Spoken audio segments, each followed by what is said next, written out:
Hello student of earth class. As in this video, in the series of videos of this chapter, we are going to discuss about the nationalism, the rise of nationalism in Europe. The rise of nationalism in Europe. Your 11th chapter of your history portion is this chapter, the rise of Indian nationalism. Here you are getting a term nationalism, Rashtravad. Nationalism, it means Rashtravad. Then what is Rashtravad? What is nationalism? Nationalism and the rise of nationalism is a major subject of our Indian history. This portion, these are the major एक major important subject है हमारे राष्ट्रवाद, जो हमारे इतिहास का, जो modern history का जो पोर्शन है पूरा. अब चलिए इसको we will try to understand that into I divide this chapter into 3 phases. First we will try to understand the growth of nationalism.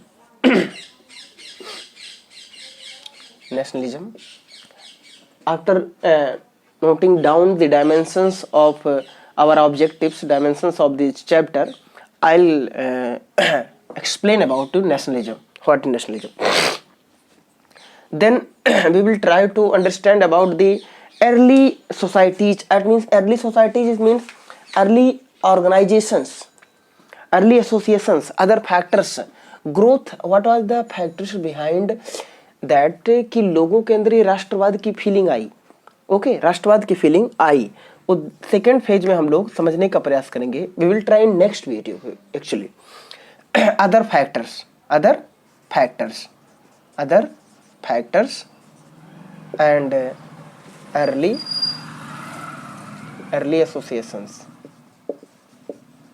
Associations. Okay, और हम फिर आगे हम लोग पढ़ने का पढ़ेंगे कि ऑर्गेनाइज्ड तरीके से organised Indian nationalism, organised nationalism कैसे, ये कब शुरू होता है. इन 3 डायमेंशन को अगर हम if we divide the dimensions of your chapter, तो we can divide them into what was the causes, what was the reasons behind that nationalism, feeling of nationalism was developed among the Indians. And second, what were the factors and early associations who were working to develop, to increase, to uplift, to change the mindset of Indians about the Britishers and about our country. And organized nationalism, how nationalism, the feeling of nationalism organized and become systematic. Okay, in this portion we will try to understand about the Indian National Congress and its meetings and its objectives and its divisions. These all the things we will try to understand. So let's, without any late, today we will try to understand the growth of nationalism. To understand the growth of nationalism, suppose that nationalism is a feeling where you will find ISM shabd, ism. It means this refers to an ideology. A group ideology, group feeling. You can understand in a general way, nationalism is a feeling of love and patriotism in the favor of our country. हमें अपने देश के प्रति प्रेम, त्याग, बलिदान, हमें अपने देश के प्रति हमारा प्रेम, हमारा त्याग, हमारा बलिदान और हमारी जो एक जो भक्ति भावना है, इसी भावना को राष्ट्रवाद कहते हैं. यानी लव ऑफ नेशन. हमें देश प्रेम, ये देश प्रेम का जो कॉन्सेप्ट है ये बहुत पुराना नहीं है, ये बहुत नया कॉन्सेप्ट है. ये बहुत नया कॉन्सेप्ट है। आज के अगर आप 500-600 साल वर्ष पहले जाएंगे तो आपको ये राष्ट्रवाद शब्द सुनने को नहीं मिलेगा कहीं पर। शायद ये वो डिक्शनरी में नहीं रहा होगा वर्ड नेशनलिज्म, राष्ट्रवाद, क्योंकि लोगों की आइडेंटिटी जो थी वो किसी एक कंट्री, किसी एक रीजन, किसी एक स्टेट से नहीं जुड़ी हुई थी, बल्कि उनकी आइडेंटिटी उस जो राज करने वाला राजा होता था उनसे उनकी आइडेंटिटी जुड़ी होती थी, उस किंगडम, उस एम्पायर से जुड़ी होती थी। तो उनको उसके प्रति जो लव और प्रेम था वो सिर्फ एक आर्टिफिशियल तरीके से हम समझ सकते हैं कि वो सिचुएशन पे डिपेंड करता था कि हमारी निष्ठा राजा के प्रति रहेगी कि नहीं। लेकिन आज हमारी जो निष्ठा है, हमारा जो त्याग है, जो हमारा प्रेम है वो भारत के प्रति है। अगर क्रिकेट होता है, जब क्रिकेट होता है आप लोग देखते हैं, तो कभी आपके दिल में इच्छा होती है कि पाकिस्तान जीत जाए? शायद नहीं। अगर आप दिमागी संतुलन से ठीक होंगे तो शायद आपको पाकिस्तान जीतने की अपेक्षा नहीं रखेंगे कि पाकिस्तान जीत जाए, आप जीतेंगे कि भारत जीते। इसी तरीके से अदर कंपटीशन, जब बात आती है किसी दूसरे देश को कंपेयर करने की, तो अपने देश को सुप्रीम समझने की जो फीलिंग है, दिस इज नेशनलिज्म। ठीक है, how this was developed and growth of nationalism, how emerged and what were the factors behind this, let's try to understand and I'll note down here the causes and then we will try to understand them. Actually nationalism, the feeling of nationalism, students, any bhakti, any love cannot be generated forcefully and in sudden and short time of period. प्रेम धीरे धीरे जगता है और एक long time process होता है, जहाँ हमें कई चीज़ें होती हैं जो लीड करती हैं, हमारी समझ को डेवलप्ड की रही होंगी। तो देखते हैं क्या बातें रही होंगी कि भारत में लोगों के अंदर राष्ट्रवाद का जो ये जो आइडियोलॉजी है, जो विचार है, जो जगह है, इसने कैसे जगह ले लिया लोगों के दिल में। और ख़ास तौर पे हम देखेंगे कि ये तो लगभग 19वीं सेंचुरी में काफ़ी तेज़ी से देश के प्रति, देश में ये चीज़ें देखने को मिलती हैं। तो चलिए हेडिंग डालते हैं हम लोग और फिर उनको हम समझने का प्रयास करेंगे, ठीक है ना। द अर्ली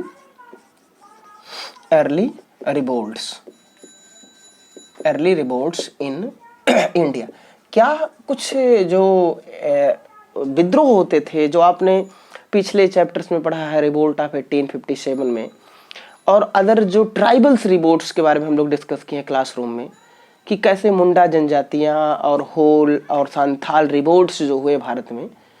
क्या ये जो जनजातीय विद्रोह हो रहे थे, क्या 1857 का विद्रोह और अदर जो छोटे छोटे विद्रोह हैं जिनको हम स्टडी नहीं किए हैं लेकिन वो हुए हैं इतिहास में, क्या उन्होंने कुछ प्रभाव डाला था? इसको हम समझने का प्रयास करें। वीडियो थोड़ा लंबा चला जा सकता है, ठीक है ना। सोशल इंटेलेक्चुअल अवेकनिंग, दूसरा क्या है? Social and intellectual awakening.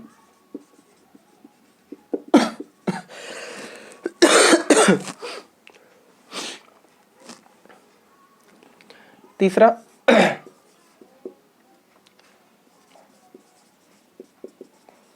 Content among Indians. अगर हम और देखें, unification, these are headings are given in your textbook, you can and national press and literature, national press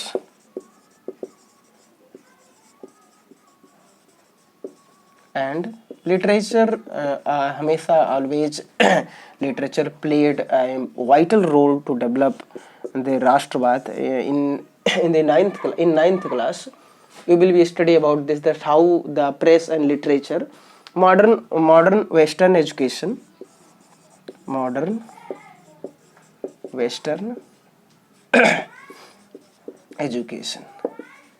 education. These are factors, these are causes that led the feeling to, that led the emergence of the feeling of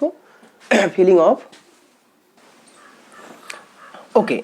देखिए, early revolts in India, ये जो प्रारंभिक जो कुछ revolts हुए, जो जनजातीय विद्रोह हुए, चाहे वो 1857 का रिवोल्ट ही ना रहा हो, ये सब रिवोल्ट्स जो हुए बेटा, ये इन्होंने लोगों के अंदर ये चीज़ की समझ डाली कि भाई देखिए हमारे कॉमन एनिमी है, जो ब्रिटिशर्स हैं, ये कॉमन एनिमी है। और ये कहीं ना कहीं हमारा जो कल्चर है, हमारी जो रहन सहन, हमारी जो जन्मभूमि है, हमारी जो लैंड है, इसके लिए ये नहीं सुटेबल है। ये जो रोल कर रहे हैं ये नहीं है। इसका मतलब हमारी identity, our identity is related to our land. तो लोगों के अंदर एक आपसीपन, अपनापन का जो भाव डेवलप्ड हुआ उस समय, वो इन विद्रोहों ने, इन रिवोल्ट्स ने, अंग्रेजों के प्रति इन रिवोल्ट्स ने क्या किया, लेड किया इस फीलिंग को डेवलप्ड होने के लिए। लोगों के अंदर इस फीलिंग को डेवलप्ड होने के लिए कई जो रिवोल्ट्स हुए। अब उन रिवोल्ट्स में चाहे वो आप 1857 का रिवोल्ट देख लीजिए, चाहे वो किसी ट्राइबल्स रिवोल्ट हो, ठीक है, जो इंडियंस को बहुत बॉन्डिंग डेवलप्ड किए, बहुत गहराई में लोगों को बांधने का प्रयास किया। क्षेत्रीय जो डिवीजन था, रीजनल डिवीजन था, that was interconnected by different type of revolts. Suppose that कि अगर संथाल ने रिवोल्ट्स किया तो मुंडा ने रिवोल्ट किया, तो दोनों की कहीं ना कहीं कॉमन अंडरस्टैंडिंग आएगी, उसका जो मैसेज जाएगा उसका भी वो प्रभाव पड़ेगा। तो आप एक हेडिंग के तौर पे समझ सकते हैं कि जो अर्ली रिवोल्ट्स थे, जो प्रारंभिक विद्रोह हुए भारत में बेटा, उन्होंने इस फीलिंग को डेवलप्ड करने का हमारे देश में काम किया। इसका मतलब पहला कारण आपको अगर लिखना हो तो आप क्या लिखेंगे कि early revolts in India, social and intellectual awakening इस 19th सेंचुरी में साइंस का डेवलपमेंट हो रहा है, साइंस का डेवलपमेंट हो रहा है और रिलीजियस रिफॉर्म भी हो रहे हैं। क्या हो रहे हैं? रिलीजियस रिफॉर्म्स भी हो रहे हैं। और ये रिलीजियस रिफॉर्म्स लोगों के जो सोशल एंड इंटेलेक्चुअल जो अंडरस्टैंडिंग है, उसको क्या कर रहे हैं? उसको मॉडर्नाइज कर रहे हैं। क्या कर रहे हैं? मॉडर्नाइज कर रहे हैं। आपको पता होगा कि इसी फेज में सती प्रथा का प्रतिबंध हुआ, बाल विवाह का प्रतिबंध हुआ, और कैसी समाज में पाई जाने वाली कई बुराइयों का अंत हुआ। विज्ञान में कई खोजें हो रही थी 19th सेंचुरी में, 1801 से लेकर के 1899 में। और ये सब चीजें लोगों के अंदर सोशल और इंटेलेक्चुअल जानकारी, एक जो अवेकनिंग होती है, इनलाइटमेंट होता है, ये लाया। इसने भी लोगों को एक होने के लिए मजबूर किया, अपने देश के प्रति प्रेम करने के लिए क्या किया? लेड किया। तो आप दूसरा कारण कर सकते हैं कि जो the development of it social and religious and intellectual development among the people of India, that also led the development of feeling of nationalism or discontent among Indians. Because of certain policies of Britishers, there was great discontentment brewing among the Indians. The factory workers were paid low salaries and peasants were high taxed. तो ये जो लोगों के अंदर जो एक असहमति बनी ब्रिटिश की पॉलिसी से कि किसानों पे टैक्स लगा दिया जाए, किसानों का शोषण किया जाए, और जो सैलरी है उसको भी, उसमें भी अनफेयर वेजेस दिए जाए, किसी को ज़्यादा किसी को कम, उनके चाहने वालों को ज़्यादा सॉरी। तो ये भी क्या किया? लेड किया। जैसे कभी कभी जनरली आप देखते हैं कि आपके क्लास में बैठने वाले बच्चे, किसी एक दो चार बच्चों को हम कोई टीचर बहुत ज़्यादा अगर प्रेम करने लगे, मान लीजिए दो चार लड़के हैं, उनको टीचर बहुत ज़्यादा मानते हैं, उनके वो चहेते होते हैं, तो अदर लोगों के अंदर एक फीलिंग आती है कि ओ तो सर जी के बड़े चहेते हैं, चहेती है।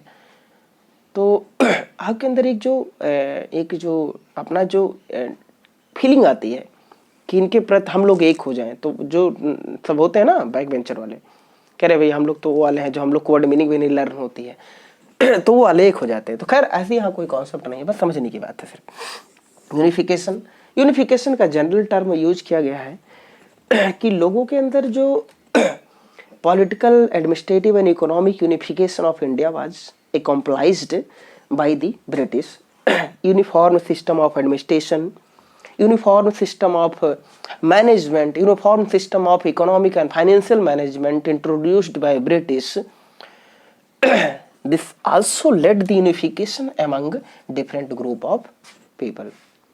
ये जो ब्रिटिश का सिस्टमेटिक पैटर्न जो डेवलप्ड हुआ भारत में, ब्रिटिश ने जो एक सिस्टमेटिक सिस्टम डेवलप्ड किया भारत में, उसने भी क्या किया बेटा, यूनिफिकेशन में लेड किया।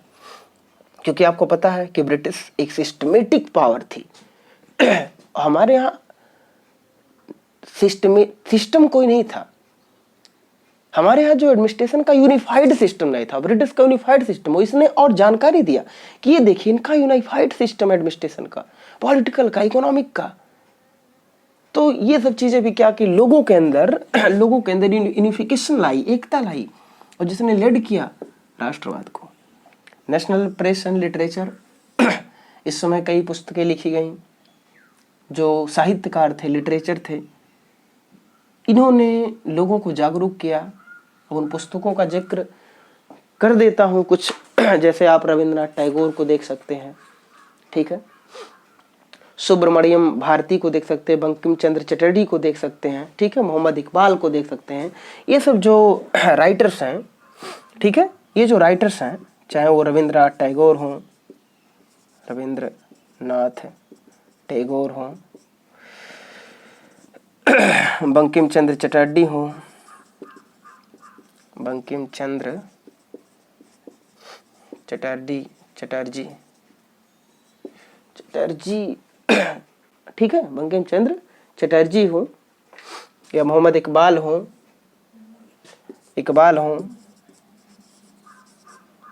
ये लोग जो राइटर्स आए, जो लिटरेचर, जो साहित्य को डेवलप्ड किया, इसने भी लोगों के अंदर जागरूकता लाई, ठीक है। और मॉडर्न वेस्टर्न एजुकेशन, ये जो इंग्लिश का जो डेवलपमेंट भारत में होता है 1813 के बाद, 1813 में ब्रिटिश लोगों ने बेटा 1 लाख रुपए खर्च करके ब्रिटिश इंग्लिश को प्रमोट करने का काम किया। तो भारतीय लोगों को भी जब इंग्लिश की समझ आने लगी, तो क्या हुआ, इनके अंदर ये समझ भी आई कि ये एक्चुअल में क्या है। जैसे भाषा के बिना आप किसी को समझ नहीं सकते हैं।